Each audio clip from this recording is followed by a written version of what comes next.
Olá, estamos nos encontrando mais uma vez. E agora veremos juntos o nível 2 do curso de liderança do Ministério do Adolescente. A grande maioria de nós acredita que devemos colocar Deus em primeiro lugar. Mas isso é muito bom. Dizemos que somos cristãos e, como cristãos, deveríamos ser exemplos de Cristo. Mas será que estamos buscando esse relacionamento com o Pai, assim como Jesus buscou? Jesus estava continuamente buscando a Deus. E nós? Estamos honrando o nome de cristãos que levamos? Por que a devoção pessoal está morrendo nas nossas vidas, então? Por que é que nós temos tempo para tudo, menos para Deus? Por que é que as nossas orações estão cada vez mais formais, menores ou mesmo inexistentes? Esse seminário busca ajudá-lo a preparar os seus alunos para ter um relacionamento mais profundo e significativo com o nosso Criador e assim se prepararem para uma eternidade ao lado dele. Bem-vindo ao seminário sobre o fortalecimento da devoção pessoal. As 5 áreas que podemos chamar de bases para um relacionamento saudável com Deus. Elas são a oração, a leitura da Bíblia, a adoração, a leitura do espírito de profecia e a lição da escola sabatina. Vamos avaliar como cada um desses pilares pode ser usado para aprofundarmos a nossa amizade com o Pai. Quanto tempo você acha que aguentaria ficar sem comida? É isso mesmo, sem comer nada, nadinha. Bom, de acordo com alguns especialistas, se você parar de comer agora, em cerca de 3 dias mais ou menos, o seu corpo vai começar a usar as suas reservas de gordura. Depois disso, ele vai começar a usar a proteína dos seus músculos e então você vai começar a perder a sua massa muscular. Depois de mais alguns dias, o seu corpo vai começar a consumir os seus nervos, causando assim danos irreparáveis. E sem água? Quanto tempo você acha que conseguiria viver sem água? Muito menos do que sem comida. Seu corpo precisa de água para poder funcionar. Alguns dias sem água e você já está correndo um sério perigo. Mas se você parar de respirar, esse teste você pode fazer agora. Vamos tentar. Prenda a sua respiração. E conte no seu relógio quanto tempo você consegue ficar assim. Poucos minutos, né? O oxigênio é vital para manter o funcionamento do corpo. Dizem que nós podemos ficar vários dias sem comer, poucos dias sem água e alguns minutos sem oxigênio. Mas quanto tempo será que nós podemos ficar sem orar, hein? Mensagens aos Jovens, página 249, diz que a oração é a respiração da alma. Da mesma forma que respirar mantém o nosso corpo vivo, a oração mantém vivo o nosso relacionamento com Deus. Mas quantos de nós passamos dias sem nem sequer levar uma prece àquele que deveria ser o nosso melhor amigo? Deixamos nossa amizade com Jesus morrer asfixiada. Sem a respiração da oração, da mesma forma que a falta de comida é a água, a falta de oração também causa danos imensos à nossa espiritualidade. Ao deixarmos de orar, começamos a perder o foco nas coisas do céu e nos tornamos mais egocêntricos. A nossa dependência de Deus começa a diminuir e a nossa autossuficiência começa a aumentar. Com o tempo, a saudade de Jesus diminui e aquilo que eu nunca faria antes para não machucar o meu Deus passa a ser até normal para mim. E aí começa o pecado contra o Espírito Santo, pois eu começo a pensar que talvez não precise mais dele. Mas o que você faz quando não tem vontade de orar? Bom, deixa eu te fazer uma outra pergunta então. O que você faz quando está com gripe, por exemplo, doente, e não tem vontade de comer? Você come ou não come? Pois é, você se esforça para se alimentar bem, pois sabe que necessita dos nutrientes daquele alimento a fim de restaurar a sua saúde. Então, quer uma dica? Se não está com vontade de orar, é aí que você tem que orar mesmo. Alguns até me disseram, mas pastor, como é que eu vou orar se a minha mente divaga? Eu começo a orar e já estou pensando na morte da bezerra. Começo a orar e já começo a cochilar, a dormir. Aqui vão algumas dicas de como fazer a sua oração mais interessante. Escreva a sua oração. Porque quando você escreve a sua oração, é muito mais difícil de você divagar. Sabe, quando você escreve, você está realizando uma ação física. A sua mente está voltada para aquela ação de escrever. Você sente necessidade de fazer com que aquilo que você está fazendo, escrevendo, tenha sentido. Todo esse processo mental te ajuda a focar, se concentrar. Sabe, essa técnica me ajudou muito quando eu era adolescente.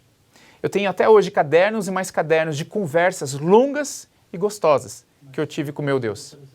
Você pode escrever no computador ou até mesmo no celular. Quer uma outra dica? Sinta-se confortável. Afinal de contas, a oração não é o abrir o coração a Deus como um amigo? E qual a melhor forma de conversar com um amigo, senão confortavelmente? Sabe, alguns amigos gostam de conversar enquanto caminham pelo parque. Outros têm os melhores bate-papos enquanto estão apreciando uma paisagem ou um pôr do sol. Claro que você não pode fazer isso todo dia, toda hora, depende do lugar em que você vive, mas aproveite os momentos e busque oportunidades de estar com Deus nos lugares que você gosta. Eu tenho até amigos que batem altos papos, boas conversas com Deus, inclusive até dão e recebem estudos bíblicos enquanto estão surfando, e por que não, entre uma onda e outra. Eu mesmo tenho momentos maravilhosos de comunhão com meu Deus, quando em alguns dias de folga eu estou andando de caiaque, perto da natureza, por horas e horas, conversando com Ele. Encontre uma forma gostosa para que você possa conversar com seu Deus e aproveitar. Ore com um amigo. Assim como escrever te ajuda a organizar as ideias, orar com alguém também te ajuda. Pois, novamente, você é obrigado a focar naquilo que está fazendo. Afinal, tem alguém junto com você, ouvindo e participando daquela oração. Use a tecnologia ao seu favor. Crie um grupo no WhatsApp, por exemplo, apenas para oração, entre amigos de confiança.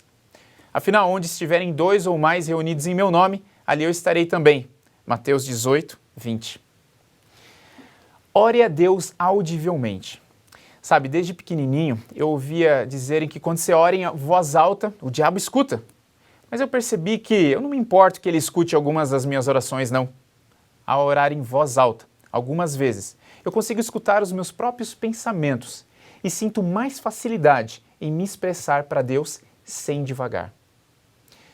Ore de diferentes formas. A oração pode ser de maneiras diversas, criativas. Algumas pessoas, por exemplo, gostam de cantar. Se você é uma dessas, escolha uma música, seja uma conversa com Deus e medite na letra dela enquanto canta ou ouve. Outras pessoas gostam de ler. Escolha um capítulo da Bíblia, que seja uma oração, e ore aquele capítulo enquanto você o lê. Pode ser um salmo, por exemplo. Ore enquanto você lê a meditação ou mesmo enquanto prepara a lição da escola sabatina. E converse com Deus sobre o assunto que você está lendo, sobre aquilo que você está descobrindo.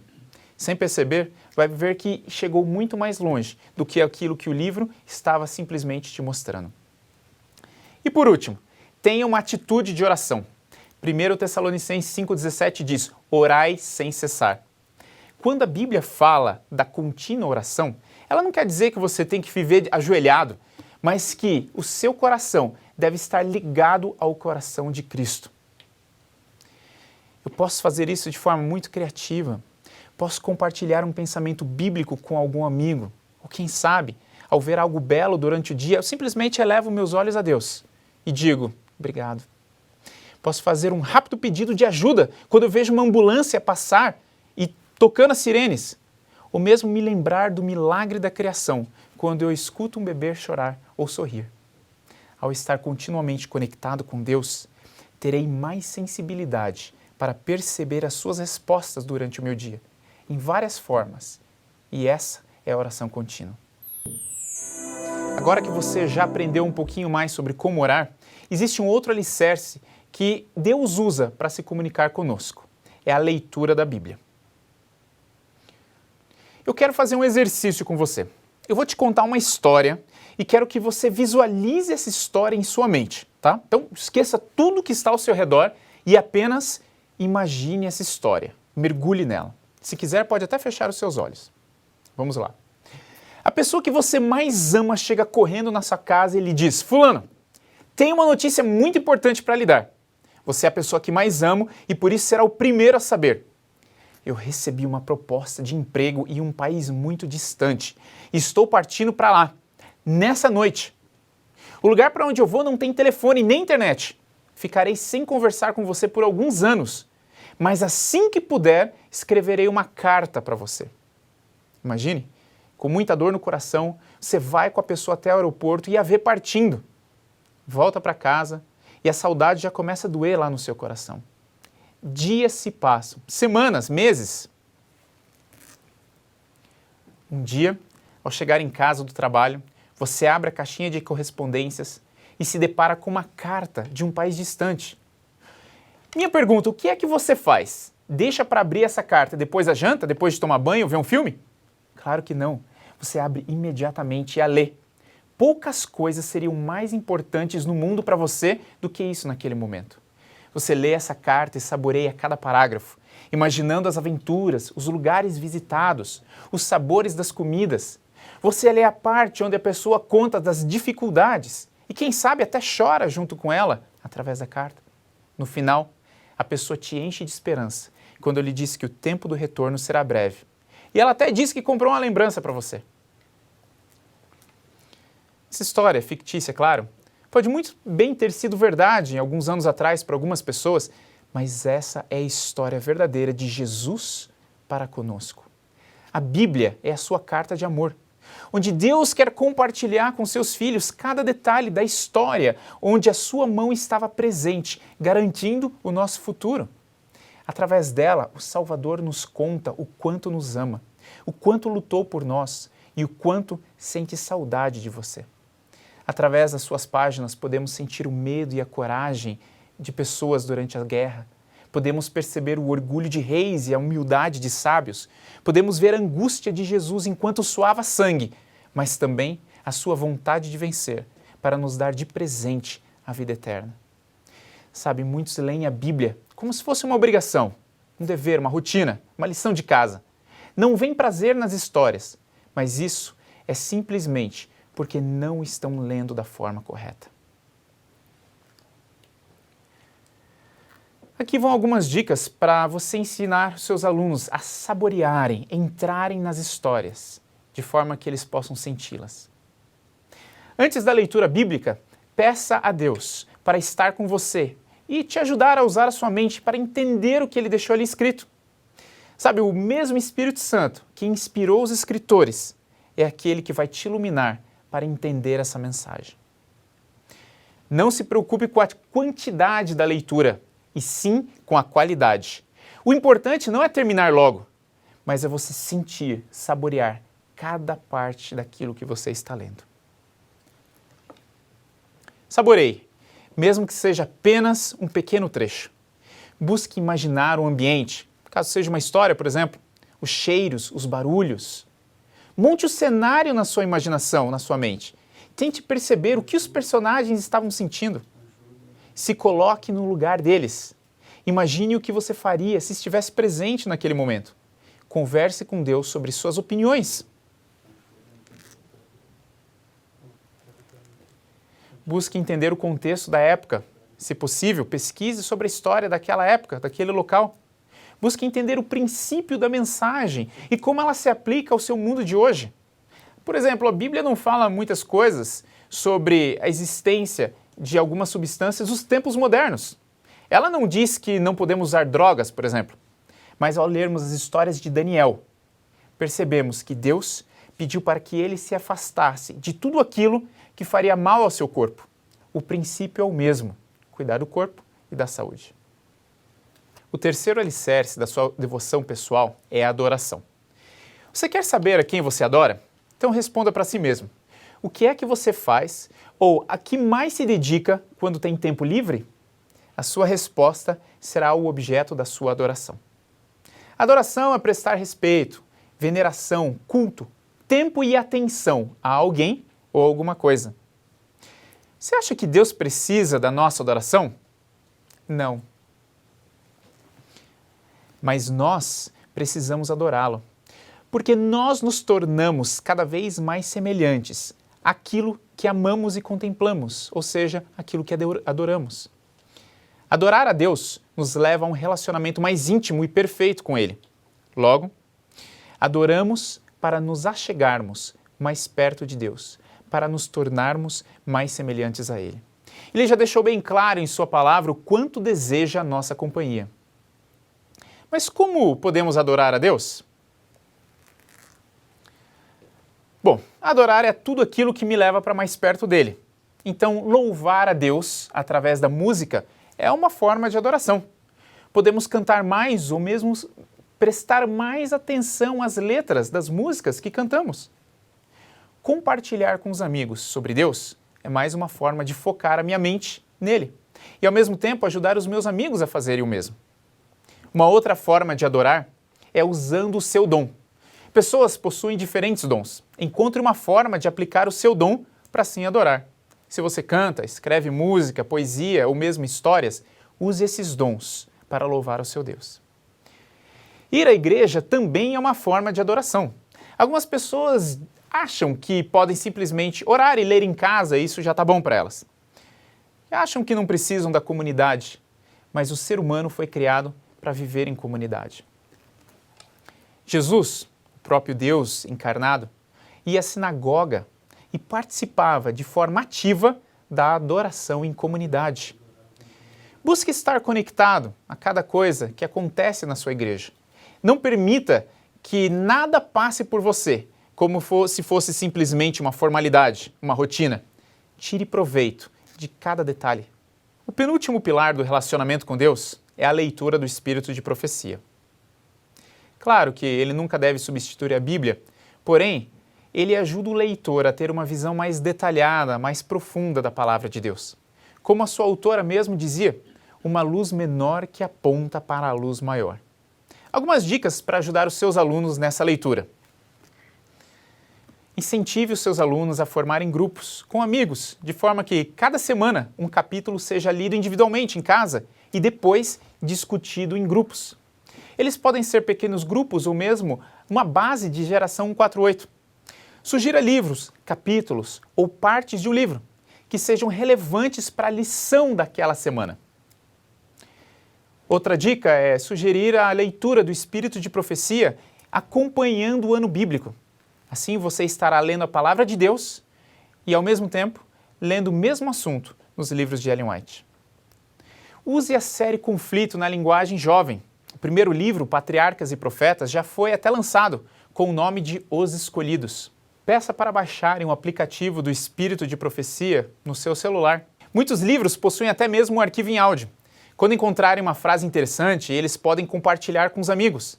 E você, professor, pode compartilhar também, de quando em quando, frases interessantes. Dessa forma, estará incentivando os seus alunos a fazerem o mesmo. Organize um concurso de Espírito de Profecia na sua classe de escola sabatina.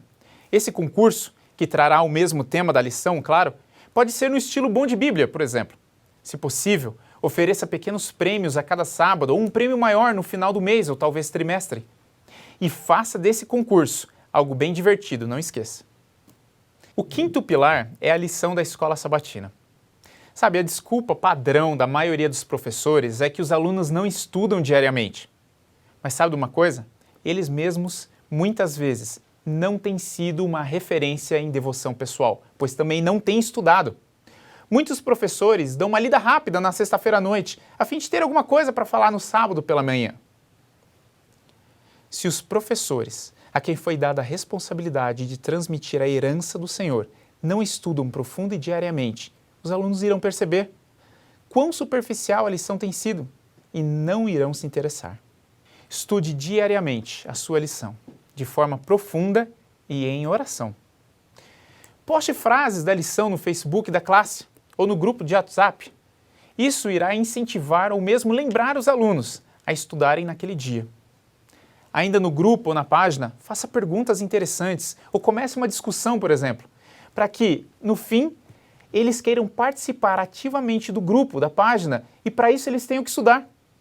Isso também incentiva os alunos e professores a terem uma atitude constante de ligação com a lição e automaticamente com Deus durante toda a semana. Novas ideias podem ir surgindo para serem discutidas no sábado.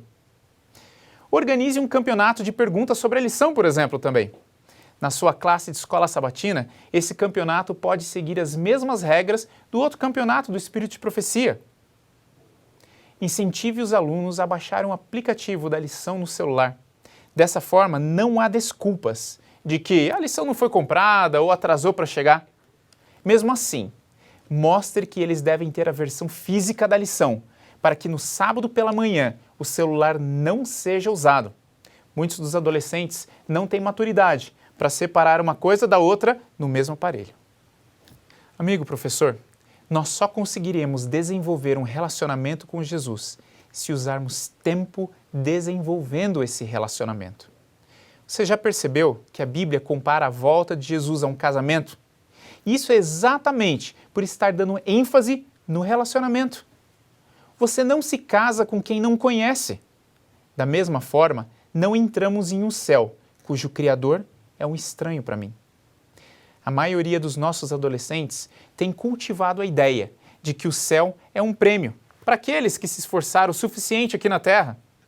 Incentive os seus alunos a entenderem que o céu é a continuação de uma amizade verdadeira e gostosa. E essa amizade, ela tem que começar aqui, na Terra, hoje. Querido professor, que o Senhor Deus possa te abençoar com sabedoria, para que você possa ser um exemplo para os seus alunos, que você possa ser uma ferramenta nas mãos do nosso Criador para levar aquilo que Ele tem para levar para os adolescentes que estão na sua classe. Leve com responsabilidade aquilo que foi colocado nas suas mãos e agradeça a Deus por tamanho privilégio. Um grande abraço e até o próximo seminário.